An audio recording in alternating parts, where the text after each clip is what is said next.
Welcome to Sellers 2020.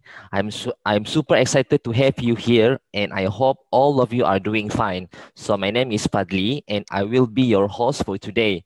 So let me tell a little bit about our speaker, where she has been taught English in Korea for almost 10 years, and she loves to help students in learning English.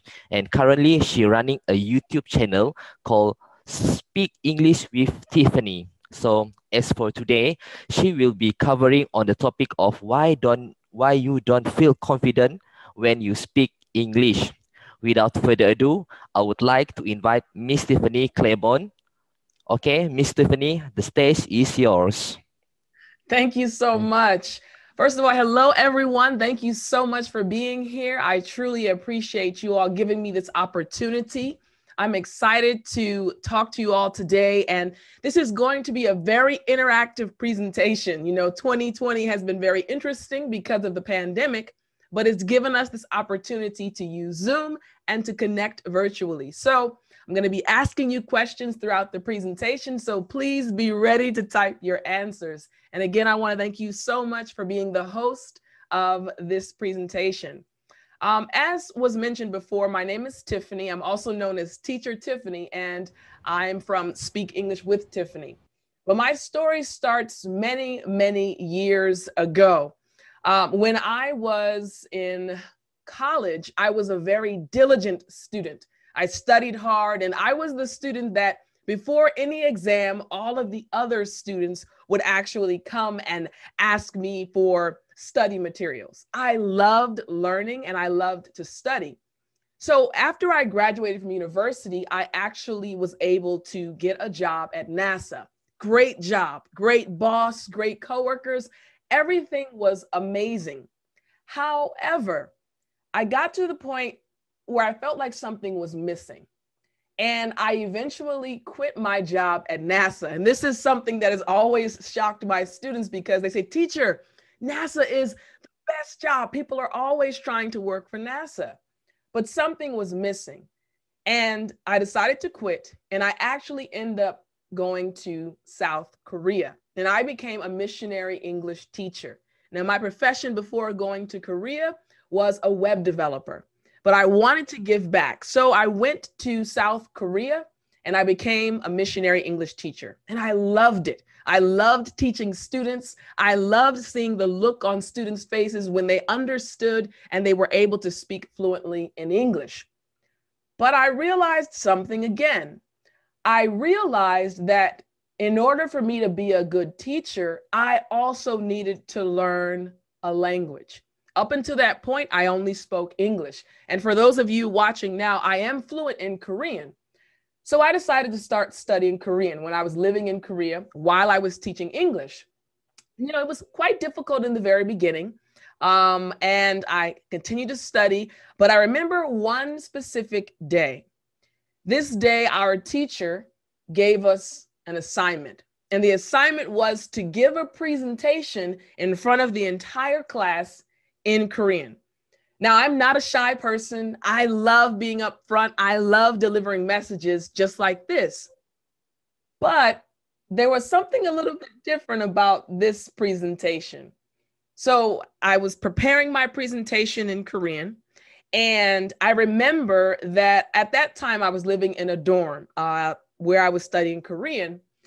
And I was so nervous. I had all of my notes.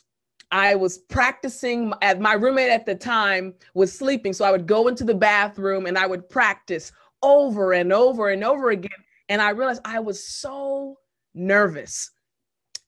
The day came for me to give the presentation and I stood in front of the class. Now, again, remember, at this point, I had been used to daily for hours standing in front of people teaching, but there was something different when I stood up in front of the class and I had to speak in another language and give a presentation.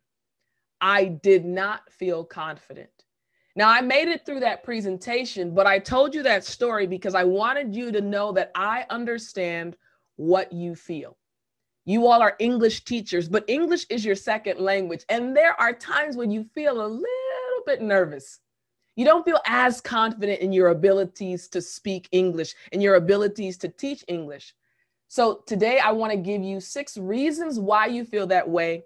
And I want to give you the solutions that will help you to stop feeling nervous and that will help you feel more confident when you speak in English. I'm going to start my presentation. I'm going to open up my presentation now and share my screen with you all. This is something that has been on my heart for a long time, something that I've wanted to help teachers and students with a lot. So again, from Speak English with Tiffany. So there are 6 reasons why you don't feel confident. The first reason deals with opinions. The second reason deals with goals. The third reason deals with readiness. The fourth one deals with mistakes. The fifth one deals with speed. And the sixth one deals with enjoyment. So let's jump right in. Reason number 1, you keep focusing on other people's opinions. Basically, you don't feel confident because you are constantly thinking about what other people think about your English skills. Now, again, this is something that I experienced as well. When I speak in English, I'm not nervous at all. I'm very confident.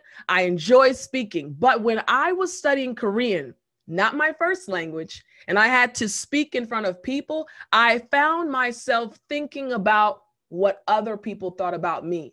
Ooh, are they judging me? Or, ooh, I made a mistake. Did they recognize my mistake? Or, ooh, do they really care about what I'm saying? And those thoughts became very burdensome. And I got frustrated and I didn't feel confident. And you may feel the exact same way, focusing on what other people think. Here's the first fix for this problem.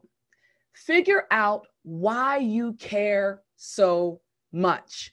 Why do other people's opinions bother you so much? Again, for me, when I was studying Korean, I had to think, Tiffani, why do you care so much about what other people think?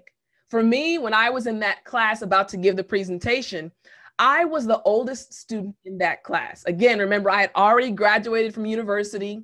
I had been teaching for a while, had worked for a while. So in the classroom, in Korean, for those who are interested in Korean, onni means sister, right? And wang onni means the oldest sister. So I was the oldest sister in the class, basically. So there were all of these students who were younger than me. We were all studying together. And I had this idea of, hey, I need to be an example. I need to make sure I do well and I speak confidently. So I was concerned about how the other students would think about me if I made mistakes. And because I was focused on their opinions, I started to feel less confident. So as an English speaker, as a teacher, you also need to figure out when you find yourself feeling not as confident in your abilities, when you find yourself thinking about other people's opinions, stop and think, wait a minute, why do I care so much? Do I think that someone is judging me? Do I think that my students won't want to listen to me as I teach them English? Figure out the reason, and then you can actually stop focusing on the opinions. The next thing is redirect your thoughts. You see, what happens again, when you're focused on someone else's opinions, you actually forget all of the English you actually do know. Your brain is amazing. So in your brain, you need to say, hey, this is my focus right now. If you're going to be speaking, for example, I'm giving you all a presentation right now. But if I start thinking about 10 other things, suddenly this presentation will start falling apart. It's important to focus on one thing. And at the moment when you're speaking in English or when you're teaching your students English, if you are focused on their opinions of you, you need to redirect your thoughts. Focus on something else. Focus exactly on what you want to teach them.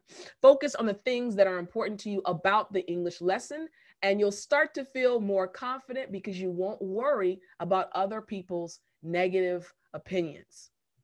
Here's the other fix that will help you to stop worrying about other people's opinions. Now, before I get into this fix, you'll notice there's a question on the screen. The question is, what is your greatest English strength? I said this is a very interactive seminar. So I want you all in the comment section, in the chat box, please think about yourself. You are an English teacher, so you love English and you love teaching. I want to know from you, what is your greatest English strength? And I want to explain to you now why it's so important for you individually, as a person, as an English teacher, to recognize what is your English strength. Here we go. Finding out your opinion of yourself. This is so important. Don't let someone else define who you are. When you know who you are, you move with confidence.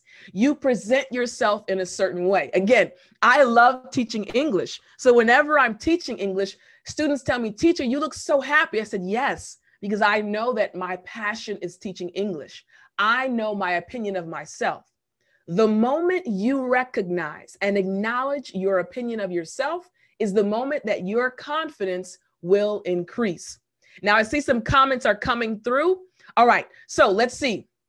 I want to know, okay, Madeline, is it Madeline or Madeline Co says listening. Amazing. Listening is very important. So your ability to listen is amazing.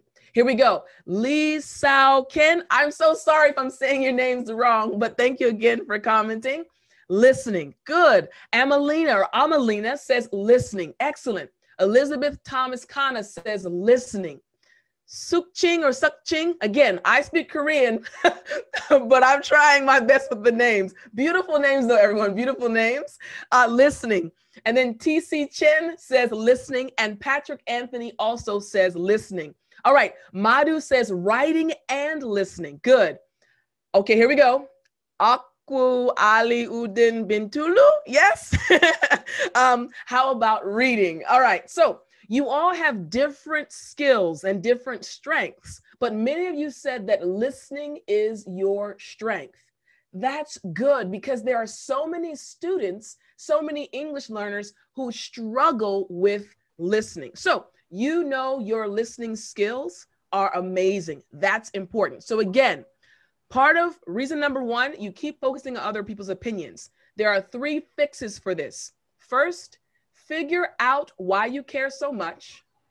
Second, redirect your thoughts. When you start thinking about other people's opinions, stop and think about something else. Focus on what you're teaching or what you're studying. And fix number 3, find out your opinion of yourself. You just wrote that you're good in listening or writing and then reading. Remember that and encourage yourself. Now, the next reason why you don't feel confident in English is that you set challenging English goals. Now, I'm going to explain this to you, so stay with me. Basically, you don't feel confident because you have set goals that don't match the amount of time you have to achieve them. Let me explain this to you all. So again, I was a teacher for almost 10 years in South Korea. Loved it. I taught thousands of students and I really enjoyed the conversations we would have. And I'm still teaching students now. But something that students would say to me often, they would tell me their goals, what they wanted to do, right? So I remember having students come to me and say, "Teacher Tiffani." I said, "Hey, how are you? Good to see you." "Teacher, I have a goal." I said, "Please tell me your goal." They said, "Teacher, I need to pass the IELTS exam." Or, "Teacher, I need to pass the OPIC exam." I said, "Okay, tell me, when do you take the test? When will you take this test?" And they'd say, "Teacher, I have to take the test in a month." I said, "Okay, that's 4 weeks from now." They said, "Yes, teacher. So I plan to study 6 books and learn 1,000 words." And I would pause. I'd pause because yes, it's a great goal to have to want to pass an exam, right? But they only had 4 weeks. They wanted to study 6 books and learn 1,000 English words. So that really wasn't a realistic goal. It was a very challenging goal. Why? Because the amount of time did not match the goal they had. So what happens is when your goal is too challenging or too aggressive for the amount of time you have, it's almost impossible for you to achieve it in that time. You start to feel less confident. And I would recognize that in my students. They'd start off so excited, ready to learn, ready to move forward with their goal. And then as time went on, they'd realize, wait a minute, I'm not learning as much as I thought I was going to learn. It was only because their goal didn't match the amount of time they had. So maybe you've experienced the exact same thing. Here's the fix. Fix number 1. set and achieve small goals on a regular basis, and confidence is built on accomplishment. This is what I want you to remember. Confidence is built on accomplishment. So in order to fix this, you need to set and achieve small goals. I like to say chunks. So I want you to imagine that again. Let's say your goal is, as a teacher, you are an English teacher, you love teaching English, but you need to get a certification. And the certification requires you to learn, let's say you have to learn 1,000 words, and your exam is going to be in 6 months. So you need to learn 1,000 words in 6 months. Well, instead of stopping there, you need to break that down into small chunks. So 6 months, all right. How do I divide that? Let's say 5 months, be easier. So 5 months and you have 1,000 words. That means every month you need to learn 200 words. Okay, perfect. Well, a month can be divided into 4 weeks. I need to learn 200 words in 4 weeks. That means every week I need to learn 50 words. Okay, keep going down. There are 7 days in a week. I need to learn 50 words in 7 days. So you see what's happening. This larger goal is very important.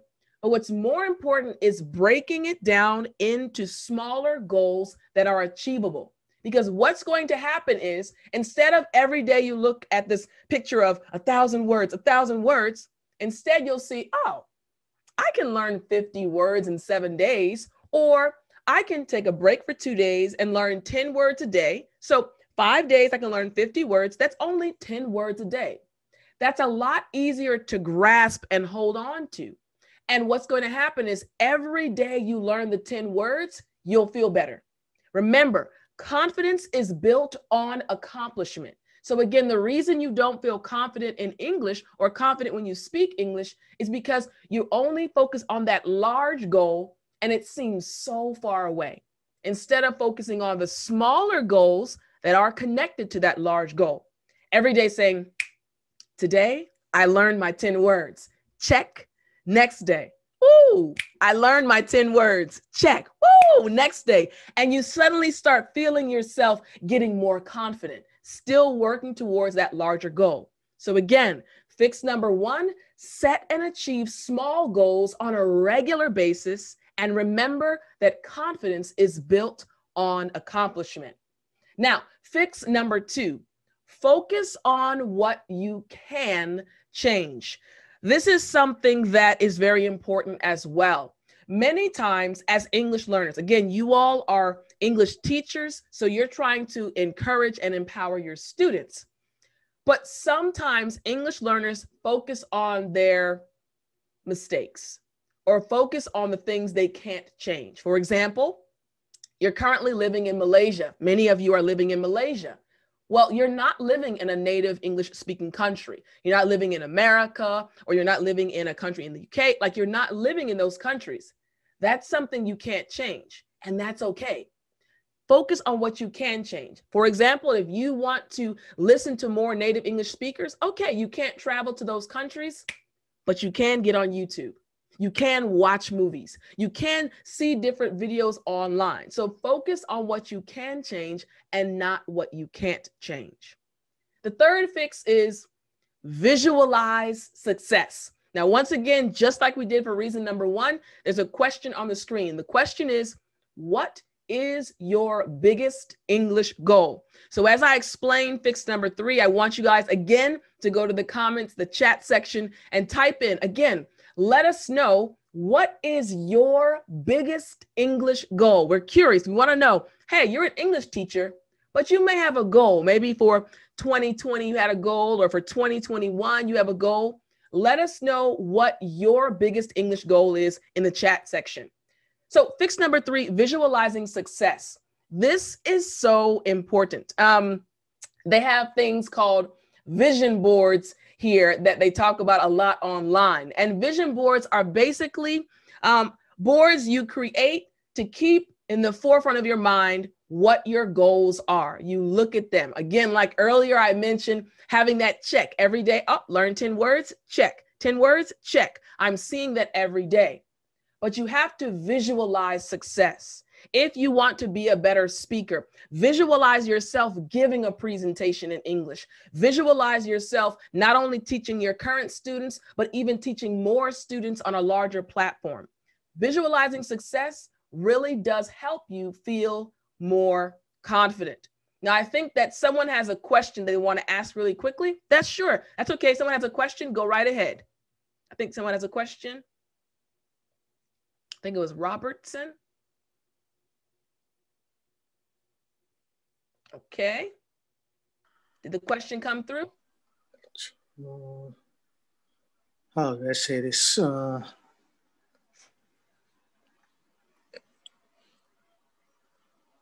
One of my goals are to see my students, they can all communicate in English. Good. Excellent goal. Excellent goal. Very good. So Robertson mentioned that he wants his students to be able to speak confidently in English. That's very good. So then with that goal, visualizing your students being able to speak confidently, the more you visualize, hey, maybe you have 10 students in your class and currently maybe 5 are doing amazing, but 5 are struggling. Then as you visualize all of your students being able to speak fluently, you'll start thinking of ways to help the other 5 students that are struggling. Okay, I have this student and they're struggling with listening. Okay, tomorrow I'm going to give them a listening tip. Okay, this student right here is struggling with using expressions properly. I'm going to give this student a tip tomorrow. The more you visualize the success, the more your brain will start working harder to give you what you need to help those students and to achieve that goal. So very good. All right, anybody else? You can again type your answers to the question in the chat. All right, there's some coming through. Okay, Patrick Anthony says, fluent speaking and listening and basic sentence to begin with. All right, so you want to speak fluently and you want to listen better. And you also want to make basic sentence to begin with. I think you want to improve your sentence patterns and sentence making skills. All right, Loi Kao Sang, sorry. Communicate effectively and appropriately. I like that. That's very important, being able to communicate effectively. Good goals.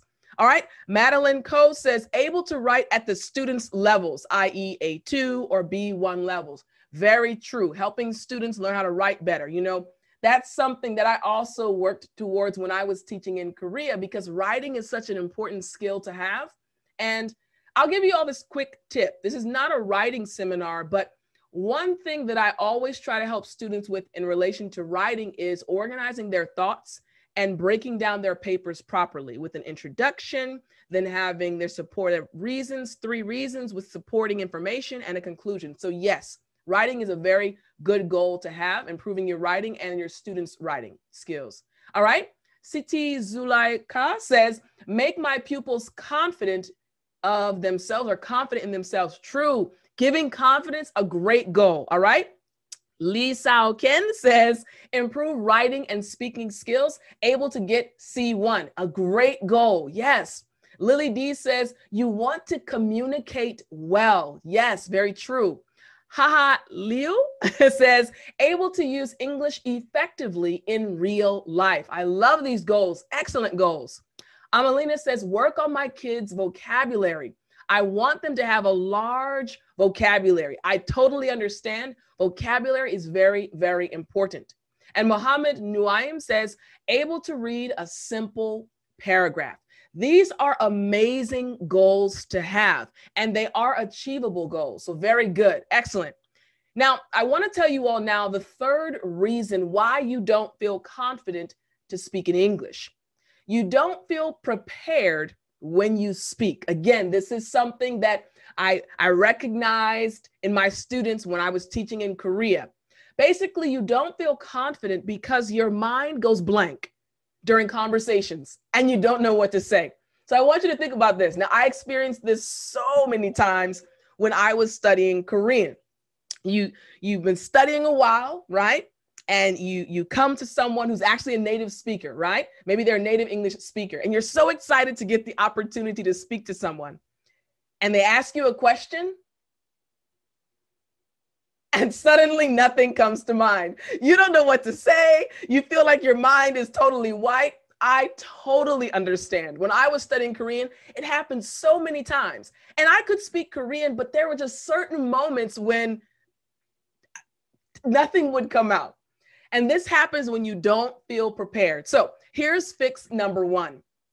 Be fearless. We say mind over matter. Basically, you're pushing through your nervousness and you're not focused on the situation. Instead, you have mind over matter, the mind over matter principle. So for example, a lot of times when your mind goes blank, it's because you've never heard the question before, you've never thought about the question before, or you're so nervous that suddenly all of your ideas leave.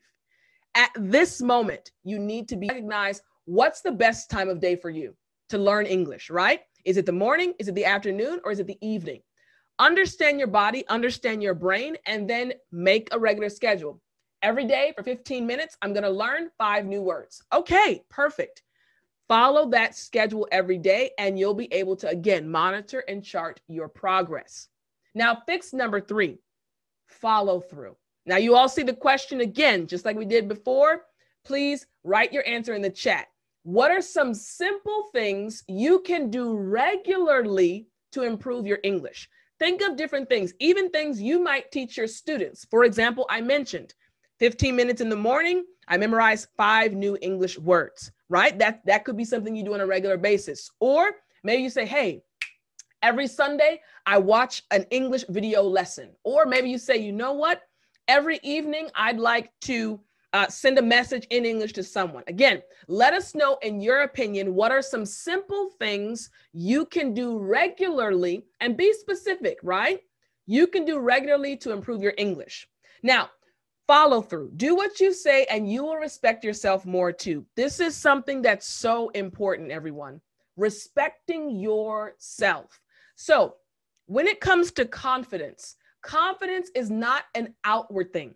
It's not based on other people's opinion of you. It's literally based on your opinion of yourself. If I feel good, if I feel confident in my ability to speak English, then the result will be I'll speak English confidently.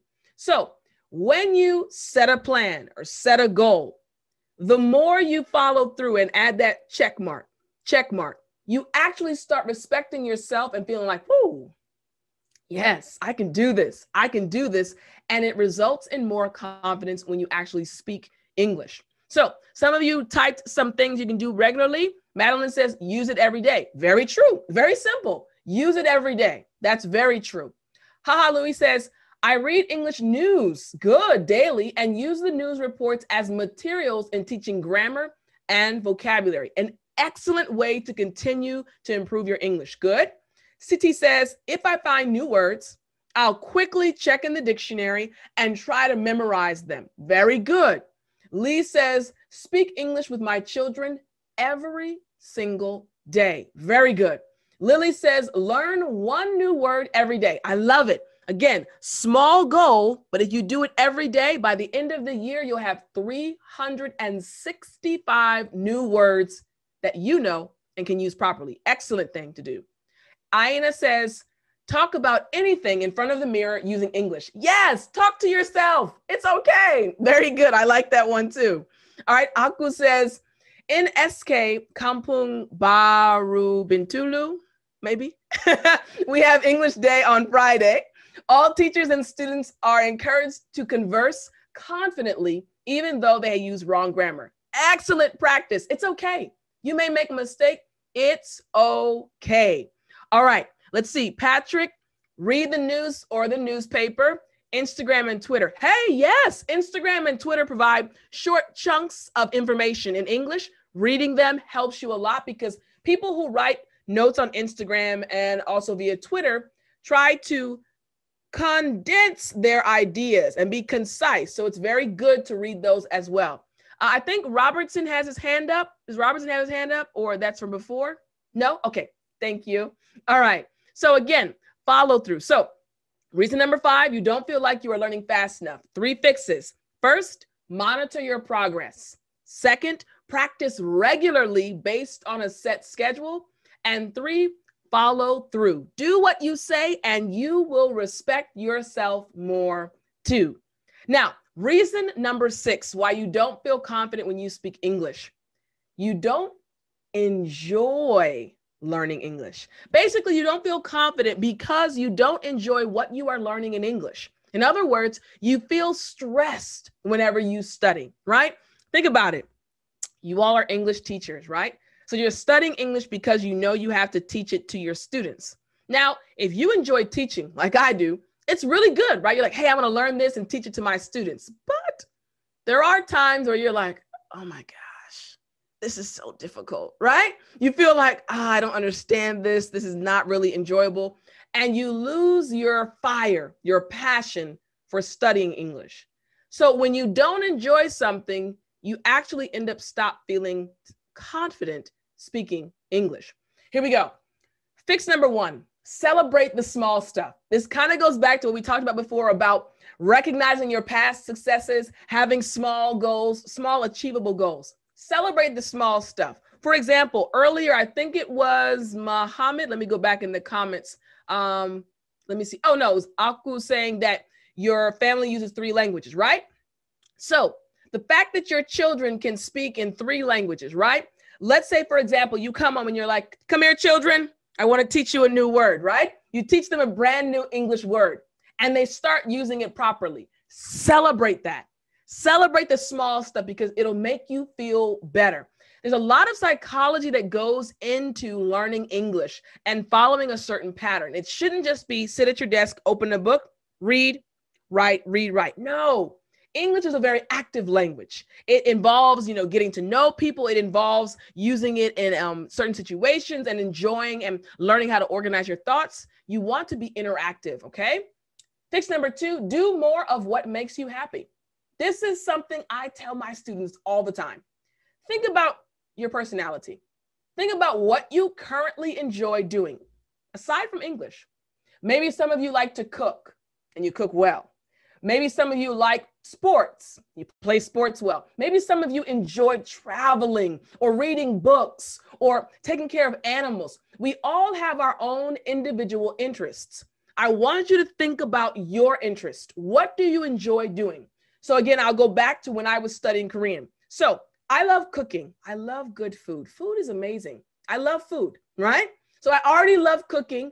In America, I cook a lot, right? Number 2, I love exercising. I love running. I've always been a runner. I played sports all through school. I'm very interested in health and exercise. And 3, I'm an artist. I love beautiful things. I love drawing and I love painting. So even before I started studying Korean, I had these 3 interests: cooking, exercising, and art. So when I started studying Korean, I realized, okay, wait a minute. When I got to the intermediate and advanced level, I said, okay, it was starting to get boring. I wasn't enjoying it as much anymore because it was open a book, memorize a word, read this passage, and it was getting boring. And I realized, wait a minute, Tiff, what do you already enjoy? And I started watching programs. I started watching cooking shows. I started looking at different things about exercise routines. I started looking at different art programs. And again, videos, they were all in Korean, but they were already about topics I was interested in. So what happened? I started to learn the words very quickly. I started to understand what was going on. Why? Because in my brain, there's already a spot, a compartment for art, compartment for cooking or food, and a compartment for exercise. So instead of me creating this whole new compartment, instead, now I'm just saying, hey, this compartment right here, it's already there. Now we're just adding a brand new word. There's already a trigger, already a connection can be made. You need to do the same thing because when you do that, you'll start to enjoy English more. You don't have to look at the same thing someone else is looking at. Look at what interests you. Read what interests you. If you like the news in your own language, okay, then go ahead and read the news or watch the news. But if you don't. If you don't enjoy the news in your own language, honestly, I don't really enjoy watching the news. I don't really read newspapers on a regular basis. So when I went to Korea, I started reading the newspaper and it was boring. I was like, oh my goodness, this is not interesting to me. And I started changing to reading things about cooking, reading things about exercise, reading things about art. And it was so interesting. So you need to do the same thing. Do more of what makes you happy and this will make you feel more confident. And fix number 3, again, the question is, what's your favorite English television program or movie? Real quick in the chat, I just want you to tell us what your favorite English television program is or your favorite English movie. I know a lot of my students say, teacher, I love Friends. I think Friends is the most popular English program in the entire world, but let us know what your favorite TV program is or your favorite movie. Now, fix number 3 is watch an English program for fun. It's okay. You can enjoy yourself because you're actually learning as you watch the movie or the television program. Now, I don't mean sit down with your notebook and your pen, writing down. No, literally put that aside, sit back, relax, enjoy what you're watching. Give your brain a break, but realize you're actually still learning things. You're watching them move in certain ways. You're watching facial expressions and your brain is making connections. So watch an English program for fun. All right, we have some examples that came through. Muhammad says, mind your language. All right, CT Zalaika says, Pitch Perfect. Yes, that's a really good show. Madhu says, all superhero movies. Yes, I could tell you like Marvel, the Marvel series. All right. Patrick says Big Bang Theory and Umbrella Academy. Yes, I think Umbrella Academy is on Netflix, so very good. Aina Amira says Big Bang Theory. Yes, popular show. Lee says Disney movies. Yes, very popular. Amelina says Harry Potter, of course. I can watch this for countless times. And Haha Lewis says crime scene investigation, especially the New York series. All right, so we all have something we enjoy watching, right? Something that when you sit down and you turn it on, you're locked in, you're zoned in, right? You don't feel like you're studying English, you just feel like you're enjoying and having a good time. So again, my advice is when you feel like you're not enjoying the learning process, 3 things you can do. First, celebrate the small stuff. Second, do more of what makes you happy. Enjoy this thing. And fix number 3, watch an English program for fun. Do these 3 things and you'll start to enjoy learning English even more. Now, this is the end of my presentation, but we have 3 gifts that we'd like to give away. So we're going to have kind of a quiz time. So let's see how many of you have been paying attention. Here we go. It's prize time. Here's the first one. I want you to finish this phrase. The first person in the chat to write the answer will receive the, I see that, who is that? Somebody's typing it up. I see someone showing me their notebook. You got to type it. I saw you put your notes in there. All right. Oh, okay. We got a winner. CT says matter. That's exactly right. Mind over matter. Push through your nervousness. So congratulations, CT. Excellent. You won the first prize. Very, very good. Excellent job. All right, now here's the second one. You guys have to be ready with your fingers, all right? Second one, remember that everyone makes when speaking English. Oh, excellent. All right, mistake. It has to be perfect. Mistakes. All right, mistakes. Okay, all right. I'll give it to you, Amelina. Should be an S, but everyone makes mistakes. All right, I'll give it to Amelina. She was first. Very good. Excellent job. Everyone makes mistakes. Good job. Good job. All right, here we go. Number 3, this is the last one. So again, you have to type fast. Here we go. Number 3 is watch an English program for fun. Excellent job, Mohammed. Yes, you were very fast. Good job. Excellent job. So again, number 1, mind over matter. Number 2, remember that everyone makes mistakes. And number 3, watch an English program for fun. Now, I hope you all enjoyed this presentation and I hope you learned a lot and I hope that you'll continue to move forward and I want you to be confident when you speak English. We're going to go into our Q&A time period right now. So again, I'll ask our host if you want to, I guess, collect the questions and let me know. Anyone has a question for me, we'll spend about, I think we have 14 minutes left, I think. Yes. How much? Okay, good.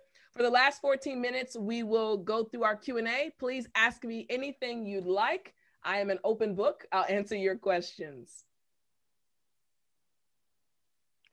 Oh, no one has a question? No? It's okay. If there are no questions, it's okay. Anyone have a question maybe about teaching skills or maybe about how to encourage your students? Again, if there aren't any questions, it's okay. But I did just want to encourage you all to enjoy the learning process and realize that confidence is connected to how you feel about yourself. Don't worry about outside influences. Really think about how you feel about yourself. All right, Madeline came through. Madeline says, how do you become such an engaging speaker, especially online? First of all, thank you so much for that compliment. I really appreciate that. Regarding being an engaging speaker. So I can try to give you all some tips.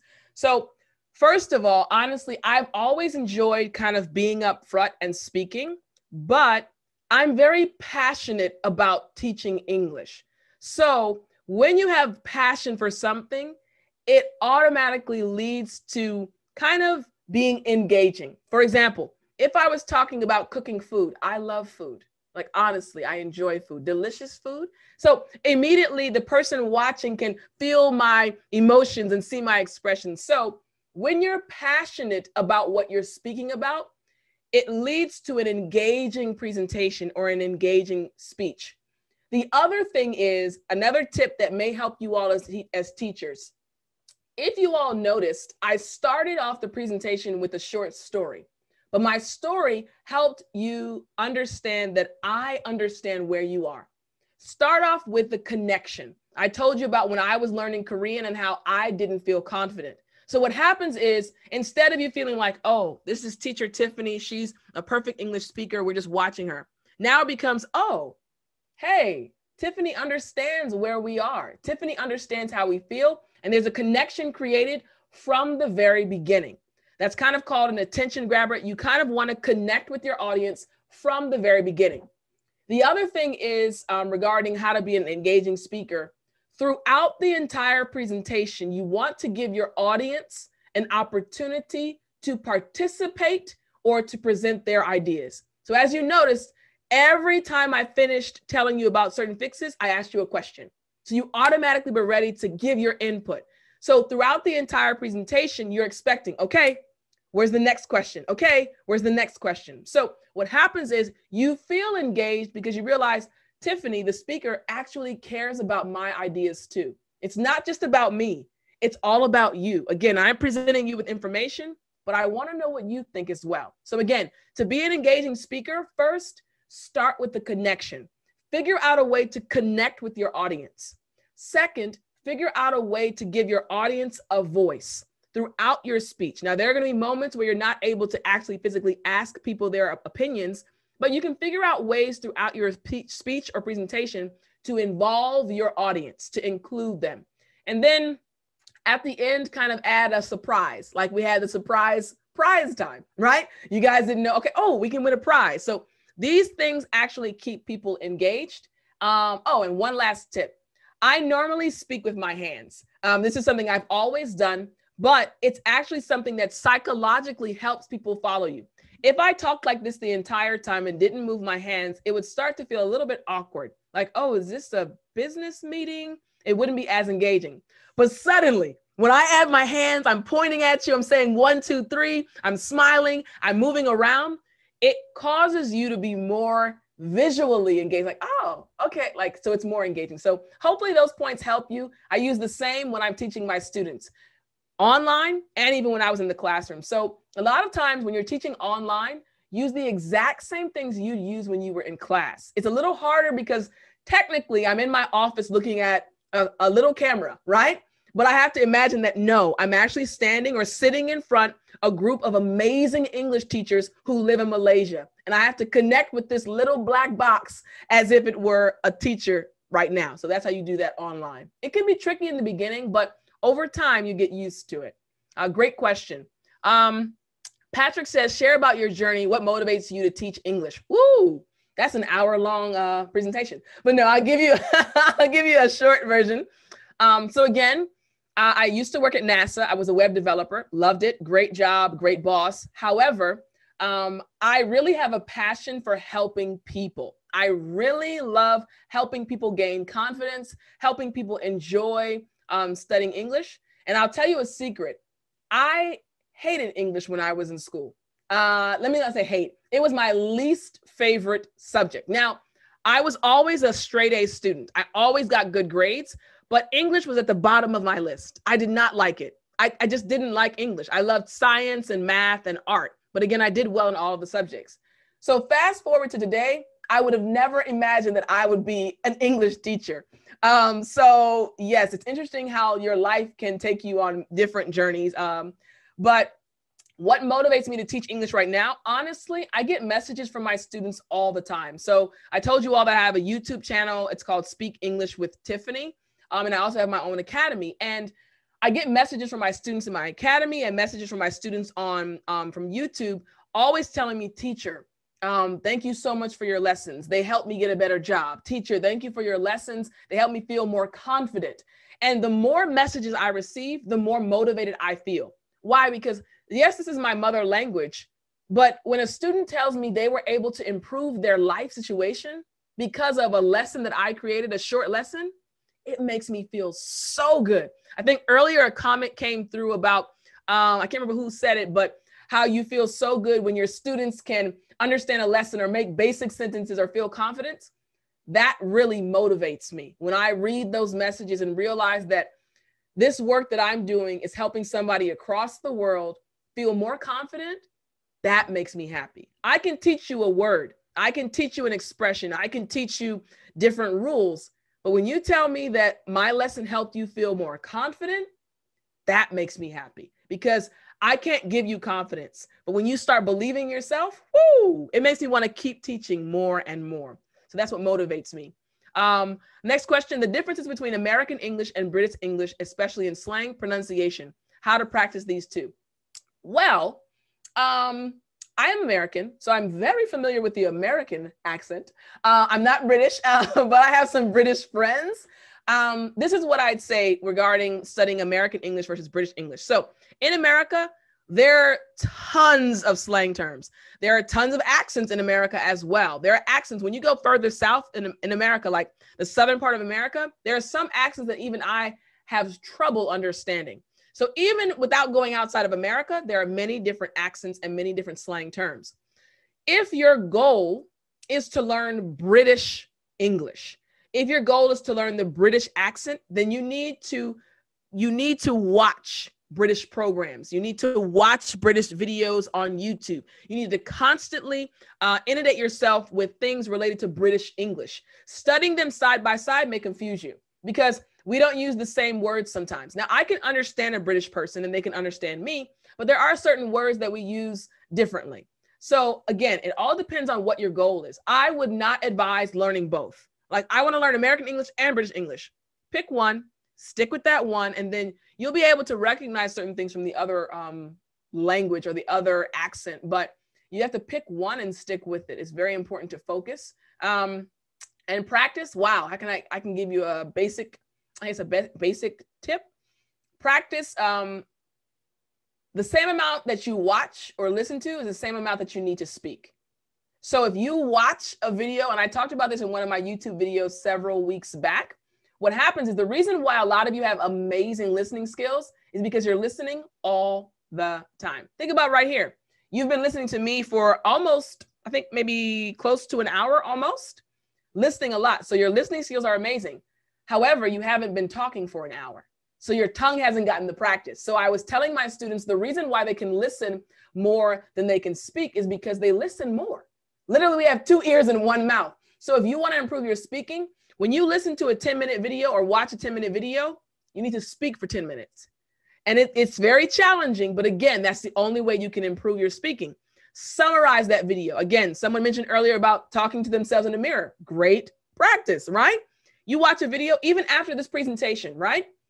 Go to your home, your office, and say, okay, talk to yourself, record yourself, get your phone and record a video of yourself like, hey, today I attended this amazing presentation given by teacher Tiffani and Celis. They provided it and it was great. Talk to yourself, record yourself, describe what you learned. There were 6 reasons why I don't feel confident. The reason that really resonated, I'll write that in the comment section, a really good word to know. The one I connected with the most, hold on, resonate. Okay, resonated with was example or reason number 4. Again, the more practice, again, not worrying about mistakes, just giving your tongue an opportunity to practice, okay? Hopefully that helps. And finally, what are the simple ways to encourage your people without demotivating them? I think a lot of the fixes I mentioned today will help your people and help to encourage them. First, I'd say this. Remind them to recognize their successes, their past successes. Tell them, hey, I know you made a mistake today, but it's okay. Because yesterday, remember you used that word? For example, you just learned resonate, right? I used the word resonate and I typed it in the comment section, the chat section. When you use resonate, remember that. Like, ooh, Tiffani used the word resonate. I learned it and I used it.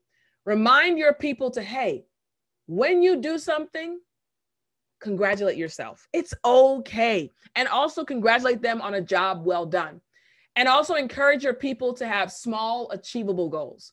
If they set a large goal, remind them, hey, your large goal is amazing, but you got to break that down into smaller goals. Let us know, 1,000 words, break it down to 500, break it down to 100, like break it down. And that will also encourage them. I think that was the last question. I want to thank everyone for joining. I really enjoyed speaking to you all. I didn't hear your voices, but I saw you in the chat, and I really appreciated all of your comments and all of your questions. Thank you again for giving me the opportunity to present today. You guys are awesome, and I hope you all have an amazing day. And remember, you're doing an amazing work. You're an English teacher, and this COVID situation, the pandemic has switched things up, and now you're online. But still remember, you are awesome, you're amazing, and your students appreciate you. Thank you so much. Thank you so much. Thank you so much, Miss Tiffani, for this meaningful session. Thank you for all participants for joining the session. But before we end the session, I would like to invite all of the participants to switch on the camera to have a group photo, a very quick one. Ken, please. All right. 1, 2, 3. Smile. Smile. All right. Thank you. Thank you for You're joining. welcome. Okay. You're welcome. Bye-bye, everyone. Bye-bye. Goodbye. Bye-bye. Bye-bye, Miss Tiffani.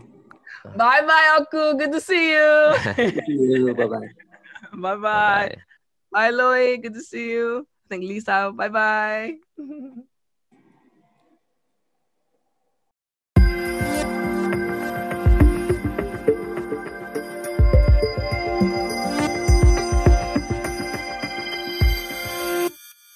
With you.